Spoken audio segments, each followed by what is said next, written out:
بسم اللہ الرحمن الرحیم۔ امید کرتا ہوں کہ سب پاکستانی خیریت سے ہوں گے۔ پاکستانیوں، جیسے کہ آپ سب کو پتہ ہے کہ آج سے 4 دن پہلے عمران خان صاحب اسلام آباد ہائی کورٹ میں پیشی کے لیے گئے، جہاں پر نیب کی ماں پر ان کو رینجر نے انتہائی بے ایمانہ دہشت گردی کے انداز میں، ایک ایسے انداز میں ان کو کہتے ہیں گرفتار کیا ہے کہ جیسے کوئی بہت بڑا دہشت گرد ہے۔ اور کیس کیا تھا کہ ایک عمران خان صاحب کو ایک مارچ کے مہینے میں ایک فرسٹ کال اپ نوٹس ایشو کیا گیا تھا، جس کا جواب عمران خان صاحب کی لیگل ٹیم نے دیا بھی، اور پھر اس کے بعد نیب نے اس کا کوئی جواب نہیں دیا۔ آئینی طور پہ 2 کال اپ نوٹسز جاری کیے جاتے ہیں، جس کا جواب اگر نہ دیا جائے تو پھر اس کے بعد وارنٹ اس کے ایشو۔ اب بڑی حیرت انگیز بات ہے، شاید جلدی میں کرنے والوں کو یہ بھی یاد نہیں رہا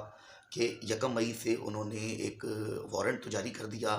جو کہ لیبر ڈے کے نام سے چھٹی کا دن ہوتا ہے۔ ویسے تو آپ اس نظام میں کوئی کام کرنے کو تیار نہیں ہے نا، کہ جو لوگوں کے بنیادی حقوق کی حفاظت کرے، لیکن آپ غیر آئینی کام چھٹی والے دن بھی کرنے کو تیار ہیں۔ تو نیب چیئرمین صاحب کے سائن کے ساتھ ایک وارنٹ جاری ہوئے 1 مئی کو، جس کی تعمیل کرانے کے لیے رینجر کو اسلام آباد ہائی کورٹ کے احاطے میں بھیجا گیا، جہاں پہ انہوں نے بغیر وارنٹ دکھائے ہوئے بائیو میٹرک کروانے والے روم کے شیشے توڑے، اور وہاں سے عمران خان صاحب کو تشدد کرتے ہوئے گرفتار کیا، اور ساتھ جو ان کے ساتھی وکیل تھے ان پر بھی انہوں نے تشدد کیا۔ تو پاکستانیوں دیکھیں، یہ کوئی چھوٹی بات نہیں تھی نا۔ اب یہ وقتی طور پہ تو لگا کہ شاید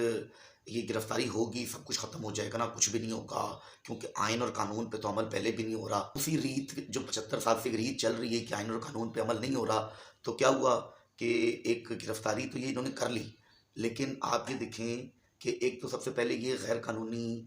انہوں نے گرفتاری کی، اور اس کے بعد آپ یہ دیکھیں کہ نہ صرف کہ سرکاری اور نجی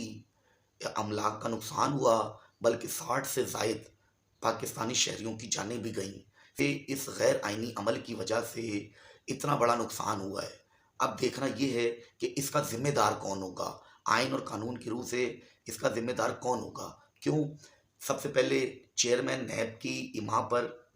وارنٹ جاری ہوئے جو کہ غیر قانونی تھے، پھر غیر قانونی طریقے سے رینجر کو اسلام آباد ہائی کورٹ کی احاطے میں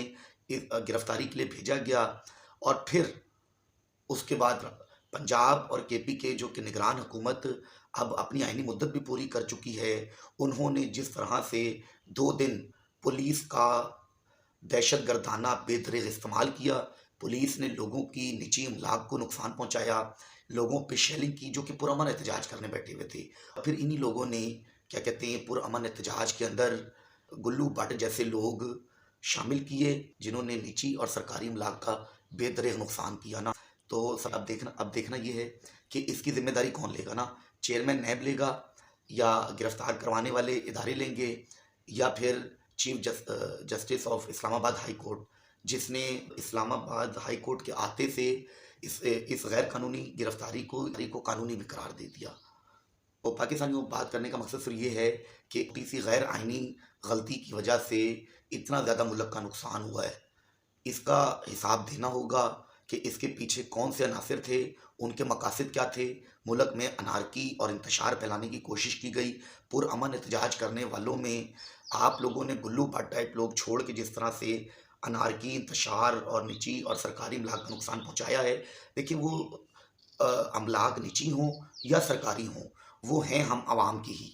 اگر سرکاری بھی ہیں تو سرکاری ادارے ہم عوام چلا رہے ہیں، اور اگر وہ نجی ہیں تو وہ ڈائریکٹ عوام کی پراپرٹی ہے، اور اس پراپرٹی کو جس طرح سے ایک تو سرکاری